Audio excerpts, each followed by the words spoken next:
Hello, welcome all of you in Acharya Educare.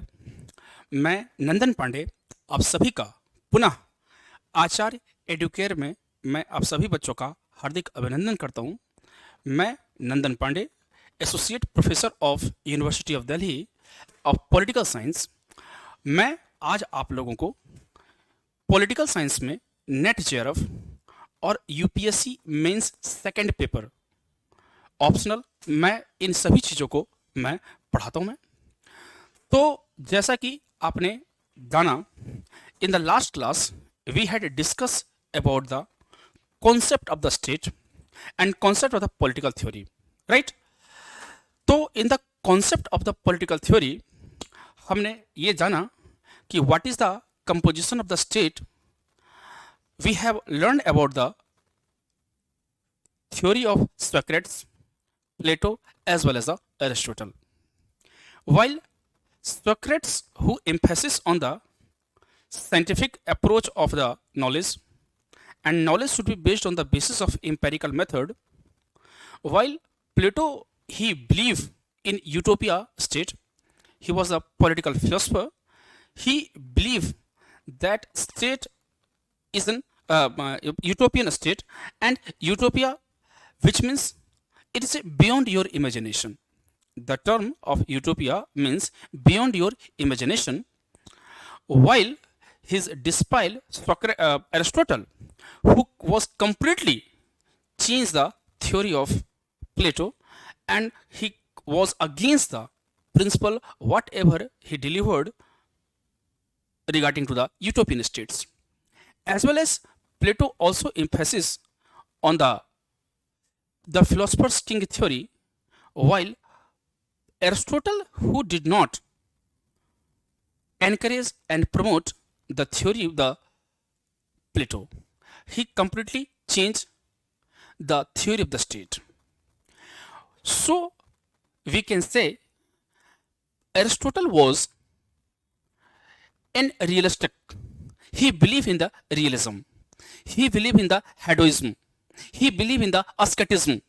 He gave the theory of family. And according to Aristotle, family is an natural institutions. According to the Aristotle, and all the humans are having a bondation. It is a mutual agreement between two persons. However, Aristotle also emphasizes that a state is a family is a natural institutions, as well as society is a natural institutions, as well as the state is also an a natural institutions.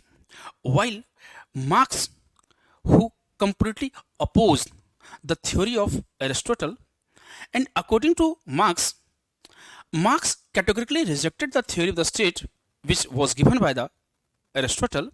He said that a state, it is an institutions made by an elite class of the society.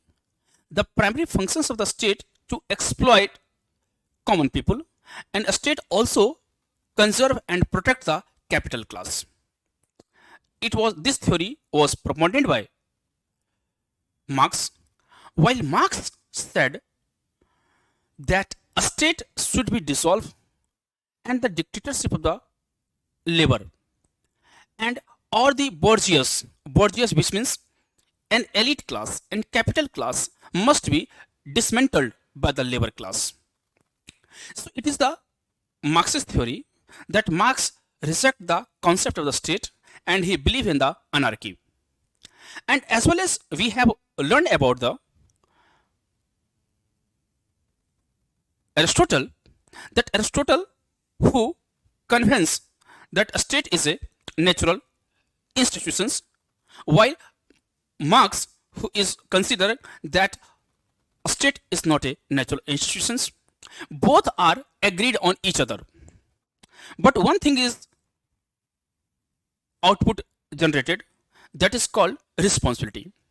And we have learned about the what is the sense of responsibility in a family, in a society, and in a state. So a state should be responsible towards its common citizen, while It is the duty of the citizens that all the functions and all the orders of the state must be obeyed by the common people, yeah, common citizens. And it is the duty of the state, duty of the family, and duty of the society to protect and conserve the common people. So, in this regard, today we are going to study that what is the form of governments, what should be the formation of the governance in any state. So, in this regard, we have to learn about the what is the democracy, what is the dictatorship, what is the monarchy, and what is the theory of republic. So, in this regard, we will discuss the theory and concept that is called as a democracy. Democracy. And another thing is that we have to read about what is a republic. Republic and democracy. So, in the last class, we have already discussed that Aristotle was considered as a father of the political science, as well as he emphasizes the theory of the state and theory of the family, and he also emphasizes on the that free man and slave. He was opposed the liberty of women as well. He said that women must not be independent, that women must be come under the guardianship of male, while there is a concept of the free man and the slave man. Free man, you may say that capital class, and slave you may say as a labor class, because it is a classics, and classics having some difficulties that classics need to interpret according to the situations, according to the era. So in that, during the period of Aristotle, that was called as a free man and slave man. But in the modern context, we have to understand regarding free man as in capital class and slave man is a labor class. So in this regard, Marx opposed Aristotle principles of the state as well as the society. While Aristotle was worried about that theory of revolution in the state, and he wants to avoid the state should not be, society should not be encourage revolution. While Marx emphasizes that revolution is very necessary and it is a dictatorship of the labor class, and a state, the primary functions of the state, that a state must protect capital class by the Aristotle. But Marx said that a state should be disintegrated by the labor, and there is a provision for the dictatorship of the labor class, right? So in this regard, today we will study what is the democracy and what is the republic. So first of all, we have in the last class we have studied about the concept of Aristotle, Socrates, and Plato and Marx. But today we will discuss what is the concept of the democracy, what is the concept of the republic, and what is the definition of the republic, right? So आज हम देखेंगे कि what is the definition of the republic, what is the definition of the democracy. तो ये ध्यान रखिएगा, जहां democracy होगा in this country, in those country where republic are existed, may be democracy वहां पे एग्जिस्ट नहीं होगा, और जहां डेमोक्रेसी होगा वहां रिपब्लिक नहीं होगा. ध्यान देना please, whether democracy are existed, republic cannot be existed, and republic existed and democracy cannot be existed. लेकिन in some the country कुछ ऐसे देश हैं जहां डेमोक्रेसी और रिपब्लिक दोनों एग्जिस्ट करते हैं, right? So first of all we have to read about the what is the parameter and definition of the democracy. So according to one of the famous JNU professor, his name was Rajni Kothari. Rajni Kothari ने कहा कि when the common people elected its own government, that is called as a democracy. ध्यान दीजिएगा मैं क्या बोल रहा हूं, when the common people elected its own government, that is called as a direct democracy. और मैं ना, हम और आप क्या करेंगे, हम हर चीज का, क्योंकि मैं और आप एक पॉलिटिकल साइंस के विद्यार्थी हैं, तो ये हमारा कर्तव्य बनता है, it is our primary duty that we have to interpret entire things in advantage और डिसएडवांटेज मैनर, यानी कि हम इसके सत्ता यानी कि सकारात्मक और नकारात्मक दोनों पक्ष को हम एनालिसिस करते हुए चलेंगे कि what is the parameter of the democracy, what is the disadvantage and advantage of the democracy, what is the democracy, and what will be then we will study about the concept of the republic, right? So according to Professor Rajni Kothari, he said that the democracy, which means a government which elected by common people, ruled by common people, is called as a democracy. In another simple word, when the common people elected its own government, that is called as a democracy. अर्थात साधारण शब्दों में हम कह सकते हैं जब आम जनता अपना सरकार का चुनाव कर लेती हो, निर्वाचन कर लेती हो, उस अवस्था को हम लोकतंत्र कहते हैं. सो देयर आर डेमोक्रेसी का मैंने डेफिनेशन बताया.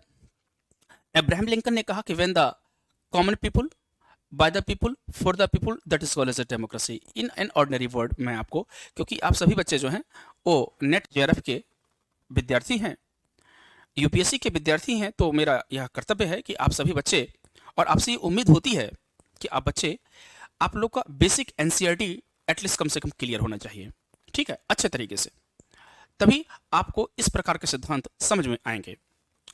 अदरवाइज ये सभी सिद्धांत थोड़ा सा आपको मुश्किल हो जाएगा. तो ये उम्मीद होती है हम सभी मैं खुद एक विद्यार्थी हूं और मैं आपसे ये उम्मीद करता हूं कि आप विद्यार्थी जीवन में आप एनसीईआरटी को अच्छी तरीके से पढ़ेंगे, ठीक है. तो अब हम ये समझते हैं कि what is the concept of democracy. तो लोकतंत्र जो होती है ये दो प्रकार की होती है. एक है डायरेक्ट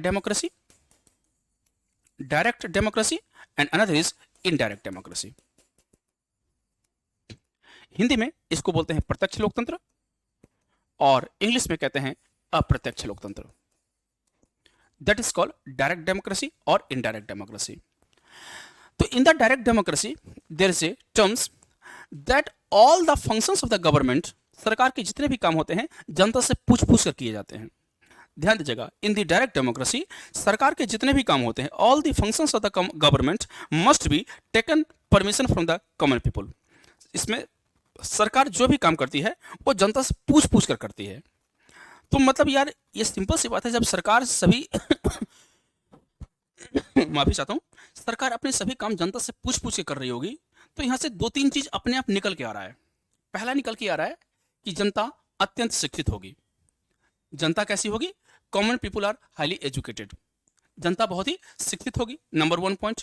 नंबर 2 पॉइंट है पॉपुलेशन बहुत ही छोटा होगा, तभी तो जनता को अपने सभी अधिकार पता है.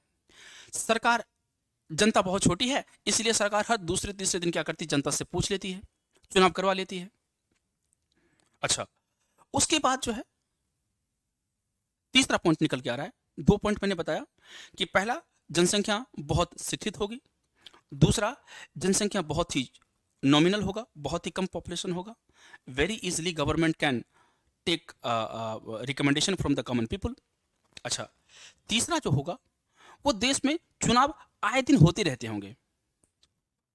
ऑफनली election are being conducted in there. तो इलेक्शन में बहुत एक्सपेंसिव प्रोसेस है. तो definitely this type the principles found in the developed countries. ये उन्हीं विकसित देशों में ऐसे पाए जाते हैं.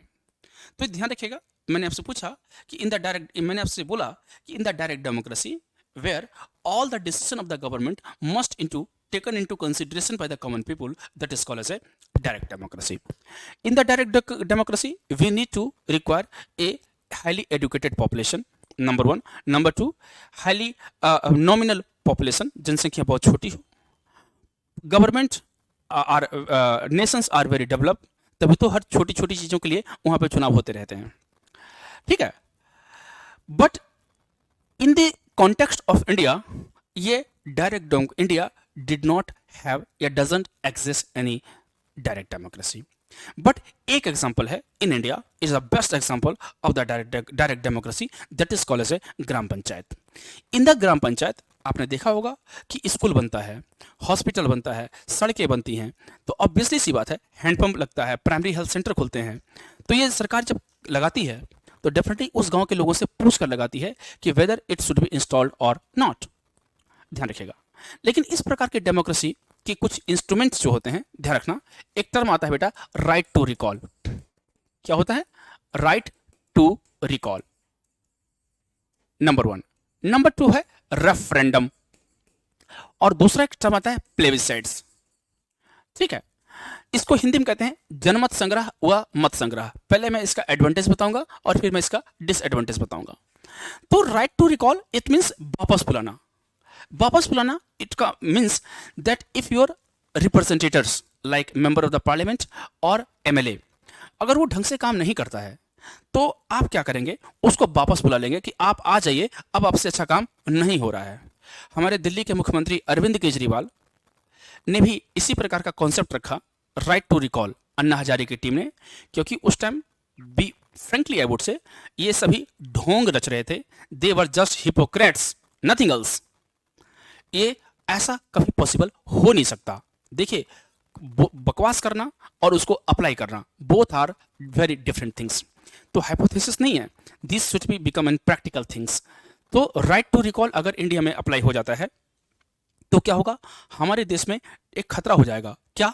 कि गवर्नमेंट डिस्टेबलाइजेशन का प्रोसेस बढ़ सकता है, गवर्नमेंट खतरे में पड़ सकती है। And we need to a stable government for the reform and development of an state, right? तो one term is called as a right to recall, इसमें एक सबसे इंपॉर्टेंट टर्म है। सेकेंड टर्म जो है that is called as a referendum. In terms referendum is known as a जनमत संग्रह, जनमत संग्रह इसे कहा जाता है, और plebiscites is known as a मत संग्रह। दोनों में कुछ ज्यादा डिफरेंस नहीं माना जा सकता है। It is not a broadly difference between the जनमत संग्रह एंड द मत संग्रह, रेफरेंडम एंड द प्लेबिसाइड्स, राइट? तो जनमत संग्रह और प्लेबिसाइड्स ये होता क्या है, मैं इस पर डिस्कस करूंगा। इसका सबसे बेस्ट एग्जांपल जो है डायरेक्ट डेमोक्रेसी का। अभी आप देखेंगे the current British prime minister, अभी जो करंट ब्रिटिश प्राइम मिनिस्टर जो है ऋषि सुनाक है, ऋषि सुनाक, उनसे पहले जो थी लिज ट्रस, ठीक है, ध्यान रखिएगा, लिज ट्रस थी। उनसे पहले जो ब्रिटिश प्राइम मिनिस्टर थे उनका नाम था लिज ट्रस से पहले बोरिस जॉनसन,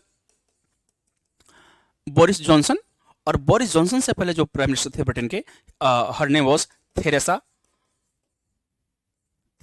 मे। ध्यान रखिएगा, Theresa May. And before Theresa May the British prime minister was, ध्यान दीजिएगा बहुत इंपॉर्टेंट है, his name was David Cameron, David Cameron. तो David Cameron he was the British prime minister. तो ब्रिटेन में क्या हुआ, इन 2014-15 में एक थ्योरी जनरेट हुआ कि that whether Britain should become part of European Union और not, whether Britain should become part of European Union और नॉट। तो this term is called as a brie exit.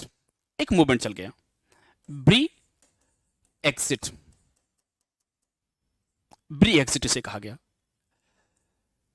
2016, brie exit. ध्यान दीजिएगा, conservative party from the Britain said that Britain must left European Union as soon as possible, while the David Cameron said that Britain should not left European Union। अगर ऐसा होगा तो Britain को बहुत सारा loss हो सकता है। तो उन्होंने कहा कि ठीक है, डेविड कैमरून तो कह रहे हैं कि Britain should not left European Union, while conservative party from the Britain वो ये कह रही है कि नहीं, Britain must left European Union as soon as possible. तो सिंपल सी बात है, लड़ने से फायदा क्या है? एक रेफरेंडम करा लीजिए। क्या करा लीजिए? रेफरेंडम। रेफरेंडम, इसे जनमत संग्रह, एक डेट फिक्स कर दिया गया। डेट में ये बोला, सभी लोगों से रिक्वेस्ट किया, common people are being requested by the British government, तो those who support Brexit बोलो yes, those who support no. अब क्या हुआ कि ब्रिटिश प्राइम मिनिस्टर ब्रेक्जिट को सपोर्ट नहीं कर रहे थे. He was against the Britain should left European Union. He was against. But finally जब इलेक्शन हुआ, उस इलेक्शन में ये प्रोविजन आया कि 48% people said that Britain should B an integral part of the European union, while 52% people of the Britain said that Britain must left European Union as soon as possible. So 52% people from the Britain rejected theory of and an idea of David Cameron. In the next day, David Cameron submitted his resignation, and next Theresa May became the next Prime Minister of the Britain. So it is the common people interference and common people participate in the government decisions. But in India, it is not possible that government every day in everywhere will put a questions. क्यों India में ऐसा possible इसलिए नहीं हो सकता कि भारत बहुत बड़ा है. मैं दिल्ली में रहता हूं और दिल्ली में मेट्रो रेल चलती है. तो मेट्रो रेल को चलाने के लिए, मेट्रो रेल को बनाने के लिए क्या अरुणाचल प्रदेश के लोगों से पूछना आवश्यक है? नहीं, क्योंकि यहाँ पे बहुत वास्ट पॉपुलेशन है, बहुत लार्ज पॉपुलेशन है. और इन लार्ज पॉपुलेशन को ध्यान में रखते हुए in India this type the concept doesn't exist. यहां तक क्लियर हो गया बात?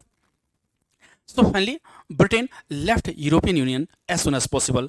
देन आपने देखा होगा कि वहां पे इस प्रकार का रेफरेंडम वहां पे चल रहा है. तो सुनकर कितना अच्छा लग रहा है ना? बहुत अच्छा लग रहा है कि that Britain having a direct democracy whether the common people easily participate in the government decision. पर आपको ध्यान में रहना चाहिए कि जनता जो होती है वो बहुत बेवकूफ होता है. ठीक ना? ये कड़वी बातें हैं पर ये हकीकत है. जनता बहुत जल्दी इमोशंस में, भावनाओं में बह जाती है. जनता को बहुत आसानी से मैनिपुलेट किया जा सकता है. Common people very easily manipulated by the leaders. Leaders उसको अपने इमोशंस में बेवकूफ बना देता है, अपने बातों में जाल बूंद देता है ताकि वो बहुत जल्दी बेवकूफ बन जाए और उसकी भावनाओं से खिलवाड़ करते हुए मत ले लेता है, वोट ले लेता है, बाद में उसको लात मार देता है, बाद में उसको अबेंडन कर देता है, छोड़ देता है. ये लोकतंत्र की सबसे बुरी बात मानी जाती है. This is the darkest part of the democracy. Right?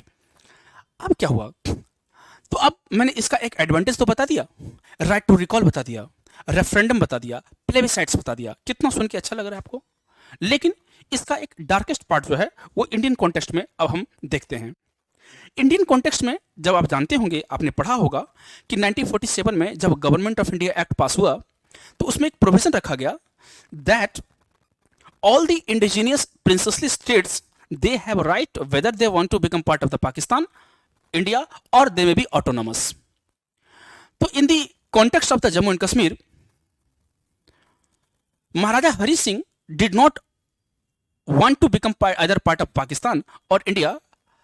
He wanted become a leader, an autonomous leader, and he said that Jammu Kashmir should be declared as an independent state. ये कॉन्सेप्ट वहां पे महाराजा हरि सिंह ने बोला. तो I am not going towards the historical background of this point. But after 1947 Pakistan attack कर दिया in November 1948, and some part of the Kashmir illegally occupied by the Pakistan, that is called as a POK. But in this regard, disputes began, and some people from the Kashmir they demanded plebiscites and referendum in the Jammu Kashmir. तो अब हम ये देखकर चलते हैं कि क्या वास्तव में डायरेक्ट डेमोक्रेसी इंडिया में एग्जिस्ट कर सकता है या नहीं कर सकता है, या what would be the disasters and what would be the consequences would happen if the direct democracy applied in India. So अब देखेंगे. तो फर्स्ट ऑफ ऑल ये ध्यान रखेंगे कि the total population of Jammu and Kashmir, ध्यान दीजिएगा, एक पॉइंट इसमें जब तक आप नहीं समझेंगे पता नहीं चलेगा.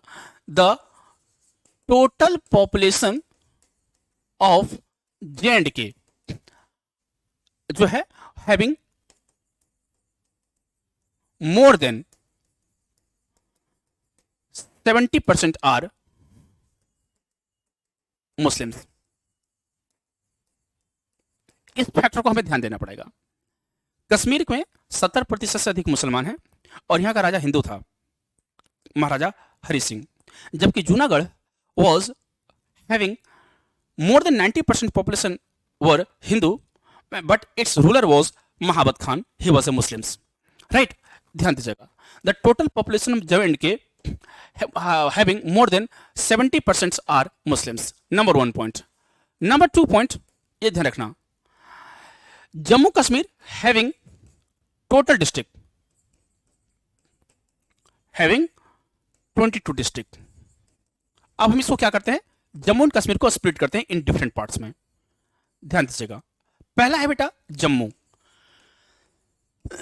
Jammu, Leh, Kargil, Kargil and Ladakh and Kashmir valley. Kashmir में these three region consist 12 district, right?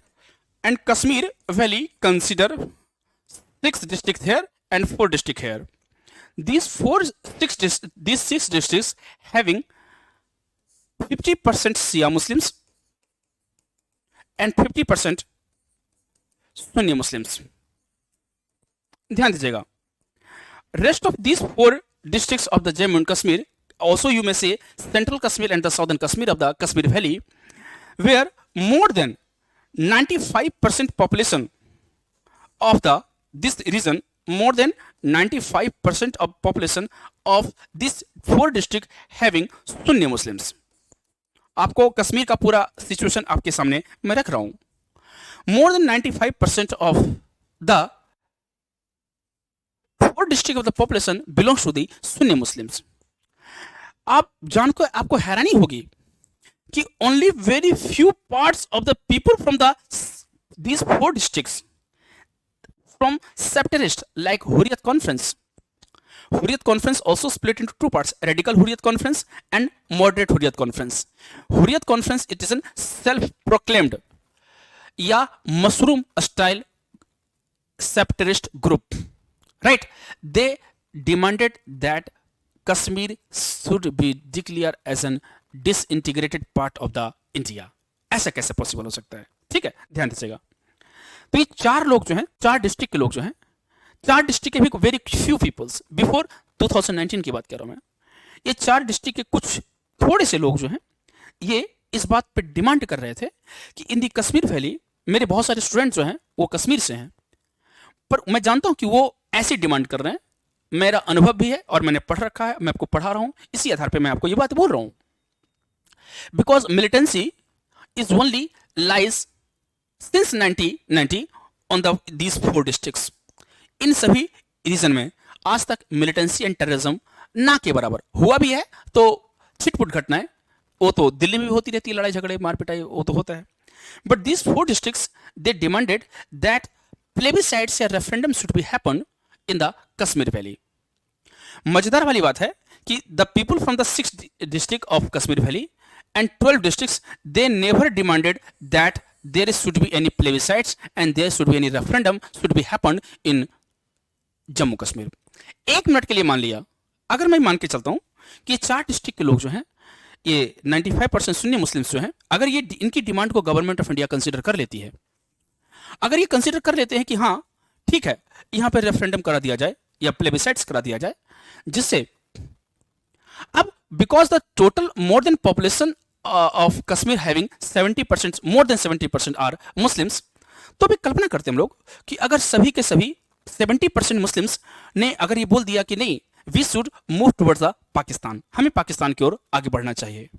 So according to the demands of common people from the Kashmir, तो भारत सरकार को क्या करना पड़ेगा, कश्मीर को छोड़ना पड़ेगा.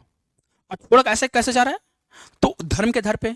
लेकिन ये सोचिए कि वहां पे जो रेस्ट ऑफ 30% माइनॉरिटीज हैं लाइक सिख, बुद्धिस्ट, जैन, हिंदू या नॉन सुन्नी मुस्लिम्स, सिया भी तो है यहाँ पे.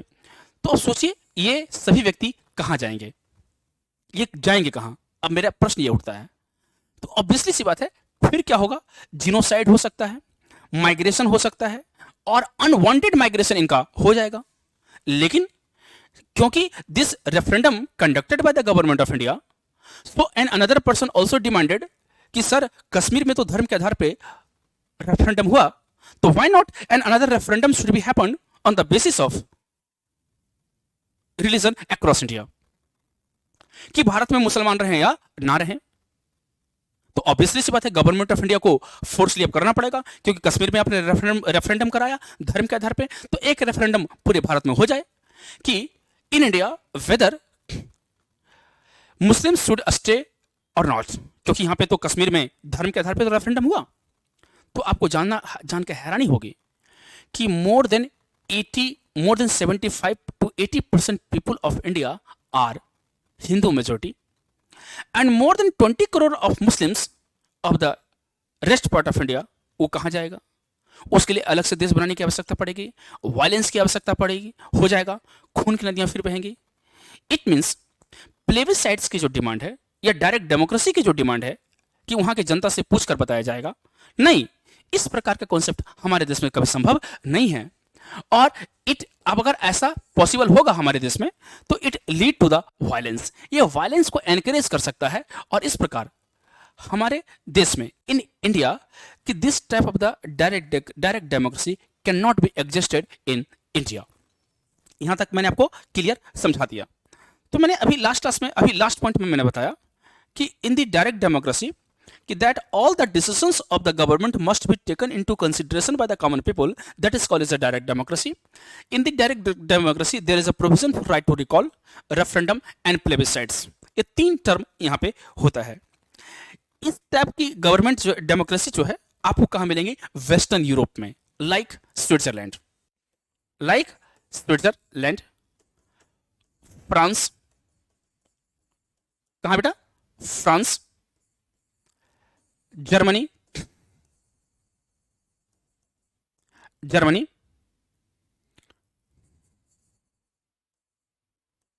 अच्छा, फोर्थ जो होगा Britain. These are the country, Denmark, these are the country where direct democracy are existed. ये यहां पे पाए जाते हैं और ये अपने रिप्रेजेंटेटिव को भी क्या कर सकते हैं? वापस बुला सकते हैं। But in the indirect democracy, this type of the democracy also known as a representative government या representative democracy कहा जाता है कि जहां पे आम लोग अपने प्रतिनिधि को चुनते हैं। common people are being elected by the ये representative are being elected by the common people। और इस प्रकार की डेमोक्रेसी में सबसे बुरी बात क्या है? अच्छी बात ज्यादा है इसमें, बुरी बात कम है, क्योंकि यहां पे जनता जो होती है वो कम पढ़ी लिखी होती है। People are less educated. इसका फायदा नेता लोग उठाते हैं और फायदा यह होता है कि यहाँ पे धर्म के आधार पे, जाति के आधार पर, लिंग के आधार पर यहाँ पे आम जनता अपने प्रतिनिधि को चुनती है। दिल्ली में एक मैं आपको छोटा सा एग्जांपल देता हूँ। हम और आप यहाँ पे सिर्फ बहस कर रहे हैं, we people are taking discussion. बॉयल जो फुटपाथ पे रहने वाला व्यक्ति है, जो रिक्शा चलाने वाला व्यक्ति, जो लेबर क्लास है, वो डिसीजन ले रहा है। मैं दो व्यक्ति, एक मैं और मेरी वाइफ, हम दोनों मिलकर केजरीवाल सरकार की आलोचना कर रहे हैं। हम सिर्फ डिस्कशन कर रहे हैं, वो डिसीजन ले रहा है। दोनों में फर्क है कि हम we both husband wife discuss on the Kejriwal government, while the man who lived in the झुग्गी झोपड़ी and clusters regions, those having decision power, उसके पास जनसंख्या ज्यादा है। The population of Delhi are more than 17% are living earning less than 15,000 rupees, 15,000 से भी कम लोग कमाते हैं। केजरीवाल ने क्या किया? यहाँ पे उन लोगों को बिजली पानी देकर उनको खरीद लिया। और इस प्रकार ये क्या हो रहा है कि टैक्स तो अपर क्लास इसको पे कर रहा है, लेकिन एंजॉयमेंट जो है वो कौन ले रहा है? वो लोअर क्लास ले रहा है। नो डाउट, इसमें कोई बुरी बात नहीं है, लेकिन इसके वजह से वो व्यक्ति जो है, जो लेबर क्लास है, वो वहीं पे एग्जिस्ट रह जाएगा, उससे ऊपर वो उठने की पॉसिबिलिटी उसके पास नहीं है। ये ध्यान रखना। तो हम लोग डिस्कशन कर रहे हैं, वो डिसीजन ले रहा है। कहां? किस प्रकार की डेमोक्रेसी में? ऐसे डेमोक्रेसी में जहां बिजली पानी और बेसिक सुविधाएं देकर उन मतों को खरीदा जाता है इनडायरेक्टली मैनर में। ठीक है, तो अब आप कहेंगे कि प्रधानमंत्री भारत सरकार भी तो राशन दे रही है, तो राशन जो दे रही है that is an extraordinary situation, it should be curve according to the face manner, ये ध्यान रखिएगा। तो इस प्रकार की डेमोक्रेसी की सबसे बुरी बात क्या होती है कि यहां पे जनता जो होती है धर्म के नाम पर, जाति के नाम पर, सेक्स के बेस्ड पे, शराब के बेस्ड पे, people elected it's on representative government and जब लोग अपना चुनती है तो चुनने के बाद इस in this type of democracy known as a parliamentarian democracy कहा जाता है। पार्लियामेंटेरियन डेमोक्रेसी ये भी कहा जाता है, बट इसमें कॉमन पीपल पार्टिसिपेट करता है फॉर द डिसीजन मेकिंग। इसमें common people never interfere in the decision making. इसमें आम सरकार जनता जो है वो सरकार के द्वारा लिए गए निर्णय में इंटरफेरेंस नहीं करती है। And in this type of democracy found in United states of America, India, Bangladesh, Pakistan, where this type of the democracy existed, and in these countries this type of the democracy are known as a representative democracy कहा जाता है। तो आज मैंने आपको क्या किया, लोकतंत्र की मैंने एक उदाहरण दिया। लोकतंत्र को मैंने अच्छे तरीके से I try to explain the what is the democracy, how many types of the democracy, there are two types of the democracy, direct democracy और indirect democracy. But apart from this democracy we will study about the concept of republic. So what is the republic, republic होता क्या है। तो मैंने बोला कि मैंने democracy, I will explain the democracy, but I am going to explain the concept that is called as a republic. In the last class we had discussed about the concept of the state. तो राज्य को मैंने बोला कि state के जो composition होता है, पहले ध्यान रखना, एक बार फिर मैं आपको समझा देता हूं। स्टेट का जो कंपोजिशन होता है बेटा, state having 4 parameter, state having 4 organs, 4 elements. First element that is called as area, ये है जनसंख्या। दूसरा है population. Third, that is called as a government, and government having 3 organ: the legislature, executive, and the judiciary. Legislature having 3 parts: Lok Sabha, Raj Sabha, and President. And the President. And the President. Executive is called as a Council of Minister and Prime Minister, and judiciary that is called as a integrated Supreme Court. And the fourth point is called as a sovereignty. Right? Sovereignty. तो मैंने last class में इस बात को भी discuss किया था आप लोगों से कि the head of the state, राज्य का प्रमुख, head of the state and head of the government. तो head of the state should be as known as a president. In common word it is known as a president. Head of state, राज्य का प्रमुख, सरकार का प्रमुख। राज्य का प्रमुख जो है वो राष्ट्रपति होगा और सरकार का प्रमुख क्या होगा, वो प्रधानमंत्री होगा। तो इन द रिपब्लिक टर्म्स कि what is the definition of the republic, तो रिपब्लिक के टर्म्स में ये कहा गया कि what is the definition of the republic. तो रिपब्लिक का डेफिनेशन ये कहा जाता है बेटा, अब मैं यहां पे लिख रहा हूं कि इसे हिंदी में गणतंत्र कहते हैं। ठीक है, रिपब्लिक का उद्देश्य, तात्पर्य क्या होता है, रिपब्लिक कहते किसे हैं। तो republic, the definition of the republic is head of the state, directly और indirectly elected by common people is called republic. ध्यान रखिएगा, जब किसी देश का राज्य प्रमुख प्रत्यक्ष व अप्रत्यक्ष रूप से जनता के द्वारा निर्वाचित होता है, उस अवस्था को गणतंत्र कहा जाता है। तो कुछ ऐसे भी कंट्री हैं, मैं आपको एग्जांपल के माध्यम से समझाऊंगा कि कुछ ऐसे देश होंगे जो लोकतंत्र है पर वहां गणतंत्र नहीं है, लोकतंत्र है पर वहां पे गणतंत्र नहीं है। और कुछ ऐसी कंट्री हैं, यह है जापान और यह है यूनाइटेड किंगडम। दूसरा है चाइना, थर्ड जो है वो है यूएसए, और फोर्थ जो है वो है इंडिया। तो इन सम कंट्रीज जहां पे लोकतंत्र तो है पर वहां पे गणतंत्र नहीं है। यहां पे चाइना में क्या है, अब देखते हैं हम लोग, यह है यूनाइटेड स्टेट्स ऑफ अमेरिका, और फोर्थ जो है वो है इंडिया। अब आपको मैं इस सिद्धांत से आपको मैं प्रूफ करने की कोशिश करूंगा कि in some countries where democracy existed and in some country democracy doesn't exist but they consist republic. But in some countries they are democrat but not republic, but in some countries they are republic but not democracy, but in some country both democracy and republic both are existed. So first of all we have to study about the Britain and Japan. The head of the state, ध्यान रखना मैं किसकी बात कर रहा हूं, राज्य के प्रमुख की बात कर रहा हूं मैं। head of the state of the Britain and Japan are monarch। क्या मोनार्क। मोनार्क मीन्स राजा का शासन, राजतंत्र की बात होती है। And monarchy it is a form of the government in which common people never participate for its election। आम जनता कभी भी राजा को नहीं चुनती है।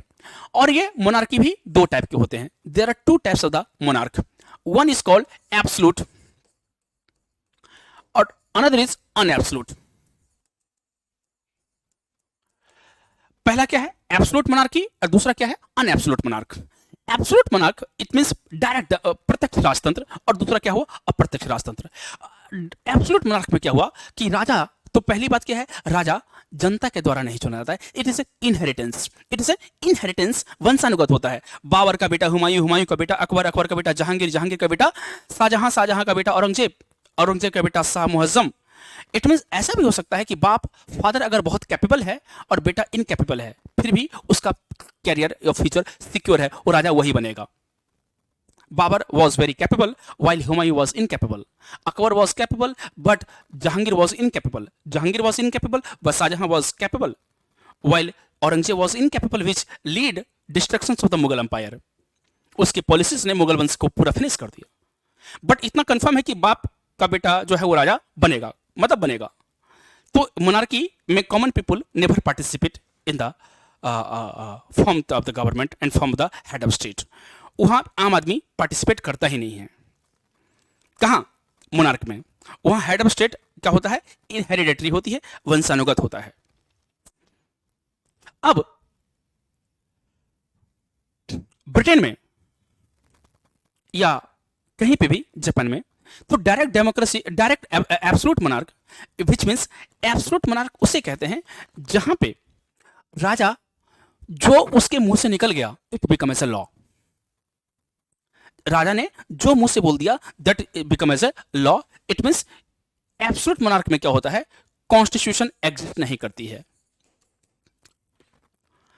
कोई रिटन कॉन्स्टिट्यूशन नहीं होगा, कोई form of the elected government नहीं होगा। राजा ने जो बोल दिया it become as a law. Like for example Saudi Arabia, पुराने जमाने में राजा महाराजा जो होते थे उनके मुंह से निकला गया एक एक वचन अपने अपने कानून है। It means there is no existence of the constitution. यहां पे कॉन्स्टिट्यूशन को एग्जिस्टेंस नहीं माना जाता है, यहां पे कोई संविधान नहीं है, यह ध्यान रखिएगा। उसके बाद यहां पे किसी भी प्रकार का फंडामेंटल राइट नहीं होगा। तो it means you can say the working system of the absolute monarch as like a dictatorship, but there is a basic difference between the dictatorship and the absolute monarchy कि dictatorship is not inheritance while absolute monarch are inheritance। ध्यान रखना, दोनों के काम करने के तरीके में एक समान है, इक्वलेंट है, but absolute monarch are inheritance while dictatorship is not inheritance. मान के चलिए मैं डिक्टेटर हूं, कोई व्यक्ति और मेरे से ज्यादा चालाक है, मेरी गर्दन काटेगा, मुझे हटाकर वो खुद बैठ जाएगा, कोई दूसरा व्यक्ति आया वो उसको हटा के, इस प्रकार ये पीरियड चलता रहेगा। That is called as a dictatorship. While in absolute monarchy में क्या होता है कि राजा जो है वो उसके काम करने के तरीके कैसा है? बिल्कुल तानाशाह जैसे हैं, पर तानाशाही में क्या होता है कि वो वंशानुगत नहीं होता है और एब्सोल्यूट मोनार्क जो है ये वंशानुगत होता है। बट इन दी अनएब्सोल्यूट मोनार्की, अप्रत्यक्ष राजतंत्र में क्या होता है? राजा जो होता है वो होता है, you may say it is also called as a constitutional या ceremonial monarchy, right? You may say constitutional या सेरेमोनियल मोनार्की। इसमें all the power of the king या क्वीन या monarchy are not absolute lies in the king. ये सिर्फ होता है ceremonial नाम का। इसके all the rights of the king and queen are basically access by council of minister and prime minister and they are being elected by the common people. Common people के द्वारा इसको इलेक्ट की जाती है। किसको? In council of minister and prime minister को कौन चुनता है? आम जनता वहां की चुनती है। पर डेमोक्रेसी में क्या होता है बेटा? ध्यान रखना, minimum in the democracy minimum 2 parties should be required. Minimum two party should be require. तो इसकी भी एक बुरी बात क्या है कि in the Britain and in USA there are two party system, democratic party और republican party, labour party and conservative party. तो democratic and republican lies in USA और conservative and republican labour party lies in Britain. तो ऐसा भी हो सकता है कि मुझे कंजर्वेटिव पार्टी और डेमोक्रेटिक रिपब्लिकन, कंजर्वेटिव और लेबर दोनों का मुझे थॉट परसेप्शन, मुझे दोनों का आइडिया मुझे पसंद नहीं है, पर मैं क्या करूंगा? तो आपको कुछ करने की जरूरत नहीं है, आपको वोट देने ही पड़ेंगे। You are bound to give votes. मैं इसमें ज्यादा विस्तार से नहीं जाऊंगा, otherwise I will elaborate each and everything with regard to the concept of the direct two party system and multi party system. But in India वहां पे dictatorship पार्टियों की बढ़ जाती है, बट इन इंडिया यहां पे डिक्टेटरशिप पार्टियों की नहीं बढ़ पाती है। क्यों? In India we are having multi party system. So in the US, in the Japan and Britain there is a republic, वहां पे एग्जिस्ट नहीं करता है, और वहां पे एग्जिस्ट करता है क्या बेटा? डेमोक्रेसी। मैंने अभी कुछ देर पहले, 1-2 मिनट पहले बोला कि in the democracy minimum we should require two party system, but in the China, ध्यान दीजिएगा, चाइना का कॉन्सेप्ट थोड़ा सा बहुत कॉम्प्लेक्स होगा। In the China there is a one party system that is called one party system है, और वहां पे दूसरी पार्टी को इलेक्शन पार्टिसिपेट करने की परमिशन नहीं है। अच्छा, नेक्स्ट पॉइंट कह रहा है communist party of China sole party, इकलौती पार्टी है which participate in the election. तो ये फिर वही वाली बात हो गई कि अगर मुझे बोला जाए कि आप रेस लगाइए, बोला ठीक है सर रेस लगाऊंगा, कितने कैंडिडेट हैं? बोला आप अकेले हैं, तो जीत तो हमारी फिक्स है ही। तो इससे अच्छा भैया कि जब जीत मेरी फिक्स है, चाहे मैं चीते की रफ्तार से दौड़ूं, चाहे मैं कछुए की चाल से चलूं, जीतना तो मुझे है ही। तो फिर ये इलेक्शन करने का नौटंकी क्यों कर रहे हो?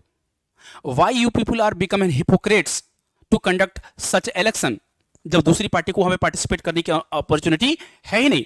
तो ये क्या है? It is just a kind of the hypocrisy where the one party system conduct election, और वहां पे दूसरी पार्टी को अलाउ है नहीं।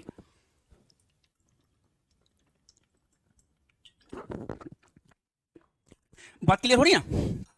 इट मींस क्या हुआ कि यहां पे none of another party are permitted to participate in the election. तो वहां पे एक ही पार्टी है, that is called as a CPC.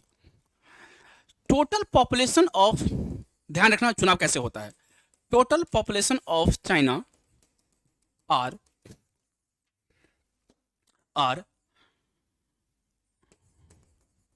1.4 billion. ध्यान दीजिएगा, total population of China are 1.4 billion, और इस 1.4 बिलियन में से क्या होता है? सीपीसी के मेंबर का इलेक्शन होता है। द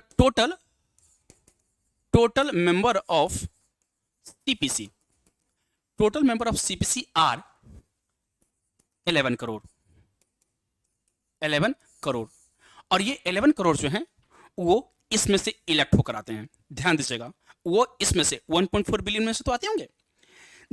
इनका जो टर्म होता है, ध्यान रखना, इनका टर्म होता है, टर्म 4 ईयर का होता है। ठीक है बेटा, कितने साल का? 4 ईयर का। और इनके टर्म जो है ना 4 साल का। एक मेंबर अधिकतम 2 बार से ज्यादा इलेक्ट नहीं हो सकता। It means one member maximum could be elected as a 2 times they can be elected, and these members are called as a local body member,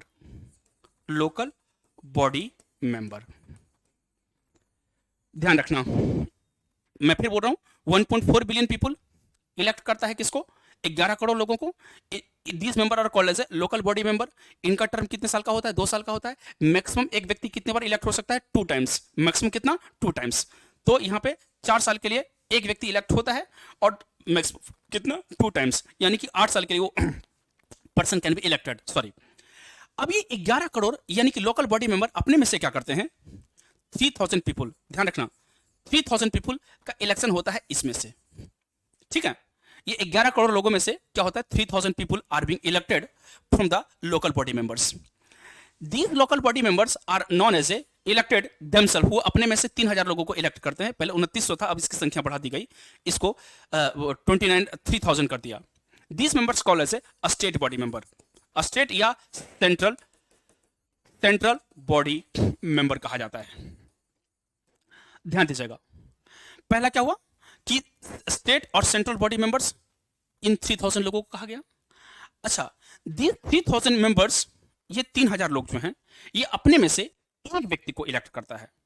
और इसका टर्म मैंने आपको बताना भूल गया, माफी चाहता हूं मैं। Their terms, its term are 6 year. इनका जो टर्म होता है वो कितना होता है, 6 साल का होता है।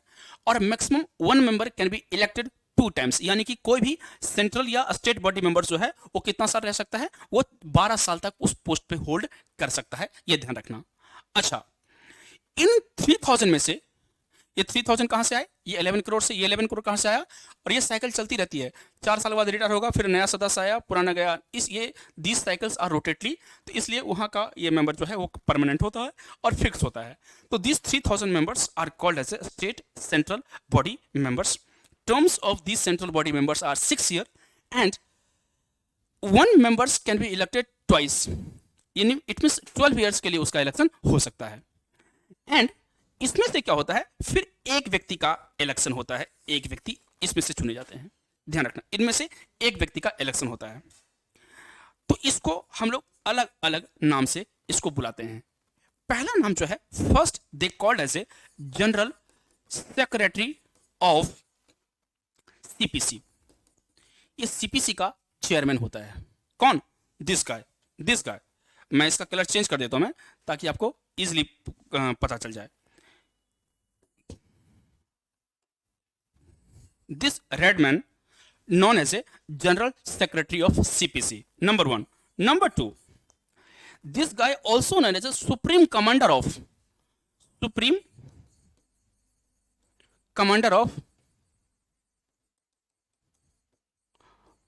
PLA। वहां की जो आर्मी है, पीपुल लिबरेशन आर्मी का, ये सुप्रीम कमांडर है, ये व्यक्ति। थर्ड जो है, this guy also known as president of China, president of China, इसको प्रेसिडेंट ऑफ चाइना भी कंसीडर किया जाता है। And this guy also known as a president of China as well as supreme commander. और तो यहां पे ना प्रेसिडेंट की उतनी वैल्यू नहीं है जितनी वैल्यू की जनरल सेक्रेटरी ऑफ सीपीसी है। अब ये व्यक्ति जो है, दिस गाय, इसका टर्म जो होगा वो डिपेंड करता है कि कितना इन्फ्लुएंशियल है।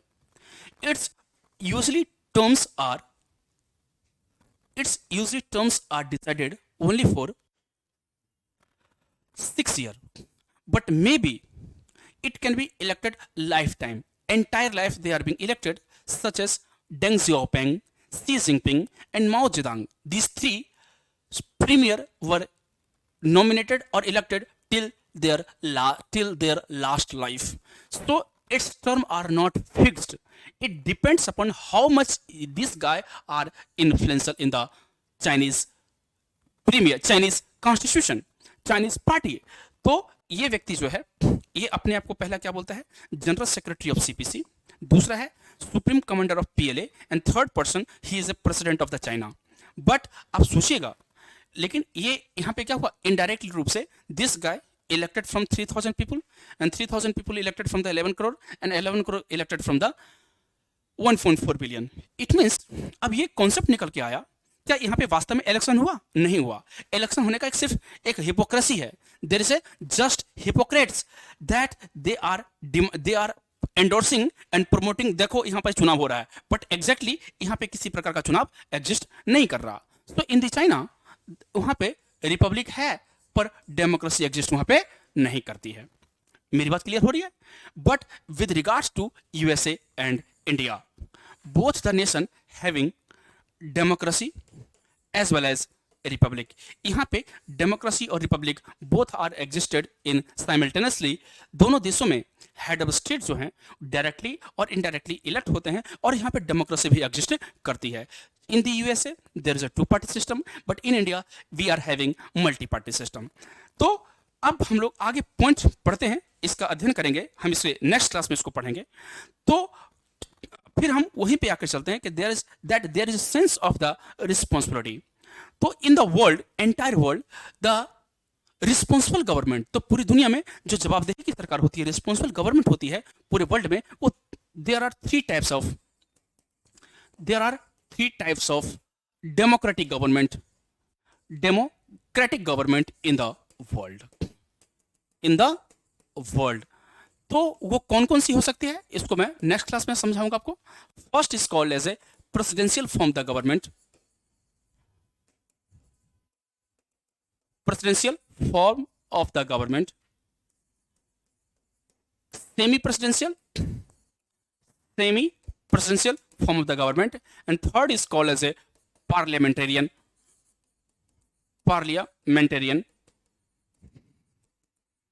form of government।